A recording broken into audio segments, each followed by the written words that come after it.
पार्थाय प्रतिबोधितां भगवता नारायणेन स्वयं.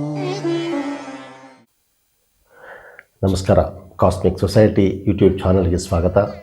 ಭಗವದ್ಗೀತೆ ಸಾಂಖ್ಯಯೋಗ ಭಗವಾನ್ ಕೃಷ್ಣ ಹೇಳ್ತಾನೆ, ತ್ರೈಗುಣ್ಯ ವಿಷಯ ವೇದ ನಿಸ್ತ್ರೈಗುಣ್ಯೋ ಭವಾರ್ಜುನ ನಿರ್ದ್ವಂದ್ವೋ ನಿತ್ಯಸತ್ವಸ್ಥೋ ನಿರ್ಯೋಗೋ ಕ್ಷೇಮ ಆತ್ಮವಾನ್. ಅರ್ಜುನ, ವೇದಗಳಲ್ಲಿ ಸಾಕಷ್ಟು ಗುಣಗಳ ಬಗ್ಗೆ ತಿಳಿಸಿದೆ.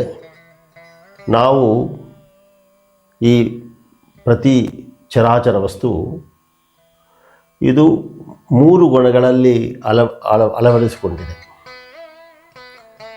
ಈ ಮೂರು ಗುಣಗಳಲ್ಲಿ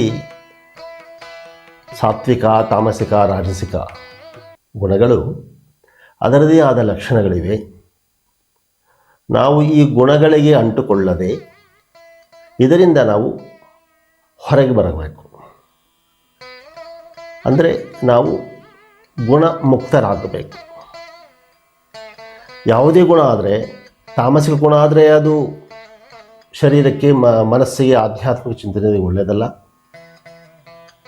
ರಾಜಸಿಕ ಗುಣ ಆದರೆ ಶರೀರಕ್ಕೆ ಒಳ್ಳೆಯದಾಗುವುದು, ಮನಸ್ಸಿಗೂ ಬಹುಶಃ ಒಳ್ಳೆಯದಾಗುವುದು, ಆದರೆ ಆಧ್ಯಾತ್ಮಿಕ ಚಿಂತನೆಗೆ ಅದು ಸಹಕಾರಿ ಅಲ್ಲ.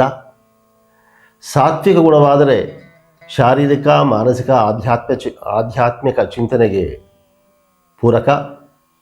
ಆದರೆ ಅದರಲ್ಲೂ ಸಹ ಒಂದು ಉನ್ನತ ಸ್ಥಾನಕ್ಕೆ ಬಂದಾಗ, ಉನ್ನತ ಮನಸ್ಸು ಉನ್ನತ ಸ್ಥಿತಿಗೆ ಬಂದಾಗ ಅದು ಸಹ ಕೆಲವು ವಿಷಯಗಳಲ್ಲಿ ಅದು ನಮ್ಮ ಮನಸ್ಸನ್ನು, ಆತ್ಮವನ್ನು ಅದು ಬಂಧನದಲ್ಲಿ ಇಡೋಕ್ಕೆ ಪ್ರಯತ್ನ ಮಾಡುತ್ತೆ.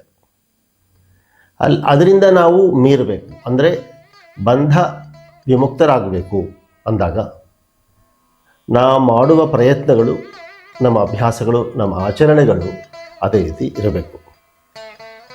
ಹಾಗಿದ್ದರೆ ಈಗ ಭಗವಾನ್ ಪರಮಪುರುಷ, ಪುರುಷೋತ್ತಮ, ಪರಬ್ರಹ್ಮ, ಅವನು ಗುಣಾತೀತ, ನಾವು ಗುಣಾನ್ವಿತರು. ಅವನು ಗುಣಾಧೀಶ, ನಾವು ಗುಣಾನ್ವಿತರು.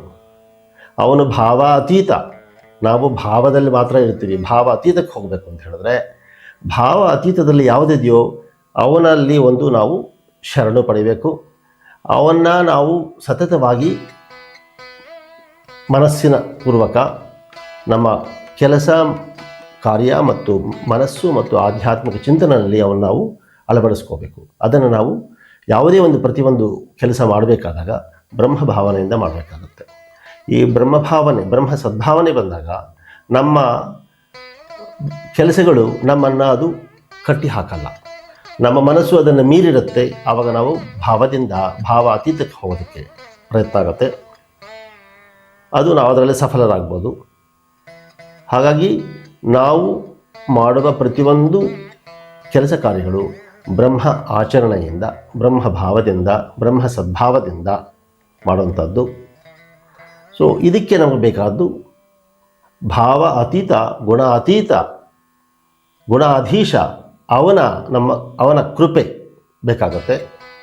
ಆ ಕೃಪೆ ಬೇಕಾದಾಗ ನಾವು ಅದಕ್ಕೆ ಬೇಕಾದ ಒಂದು ಸ್ಪಿರಿಚುವಲ್ ಮಾಸ್ಟರ್, ಯಾರಾದರೆ ಗುರುವು ಈ ಒಂದು ಭಾವದಿಂದ ಭಾವ ಅತೀತಕ್ಕೆ ತಗೊಂಡು ಹೋಗ್ತಾನೆ. ಭಗವಾನ್ ಕೃಷ್ಣ, ಭಗವಾನ್ ಸದಾಶಿವ. ಅದಕ್ಕೆ ಇಲ್ಲಿ ಗುರು ಅಂದಾಗ, ಇಲ್ಲಿ ಮಾರ್ಗದರ್ಶನ ಅಂತ ಹೇಳಿದಾಗ ಅವರು ಈ ಗುಣಗಳಿಗೆ ಅತೀತವಾಗಿರಬೇಕು. ಅದಕ್ಕೆ ಆನಂದ ಸೂತ್ರಮಲ್ಲಿ ಹೇಳ್ತಾರೆ, ಏನಂತ ಹೇಳು, ಭಾವ ಭಾವಾತೀತಯೋ ಸೇತು ತಾರಕ ಬ್ರಹ್ಮ. ತಾರಕ ಬ್ರಹ್ಮ ಭಾವದಿಂದ, ನಮ್ಮ ಭಾವದಿಂದ ಭಾವ ಅತೀತಕ್ಕೆ ಕನೆಕ್ಟ್ ಮಾಡ್ತಾನೆ. ಬ್ರಿಡ್ಜಿಂಗ್, ಸೇತು. ತಾರಕ ಅಂದರೆ ಬ್ರಿಡ್ಜ್, ಸೇತು. ಈ ತಾರಕ ಬ್ರಹ್ಮ ನಮ್ಮನ್ನು ಭಾವದಿಂದ ಭಾವ ಅತೀತಕ್ಕೆ ಕರ್ಕೊಂಡು ಹೋಗ್ತಾನೆ, ಅದರಲ್ಲಿ ಒಂದನ್ನಾಗಿ ಮಾಡ್ತಾನೆ. ಸೊ ಹಾಗಾಗಿ ನಮ್ಮ ಜೀವನದ ಗುರಿ ಬಂಧನಗಳಲ್ಲಿ ಸಿಗಾಕೊಳ್ಳುವಂಥದ್ದಲ್ಲ. ಜೀವನದ ಗುರಿ ಬಂಧ ವಿಮುಕ್ತರಾಗಬೇಕು ಮತ್ತು ಮೋಕ್ಷ ಪ್ರಾಪ್ತಿ ಪಡೆಯಬೇಕು ಅನ್ನೋದು ಈ ಶ್ಲೋಕದಲ್ಲಿ ಭಗವಾನ್ ಕೃಷ್ಣ ಅರ್ಜುನಿಗೆ ಹೇಳುವಂಥದ್ದು. ಮತ್ತೆ ಭೇಟಿಯಾಗೋಣ. ನಮಸ್ಕಾರ.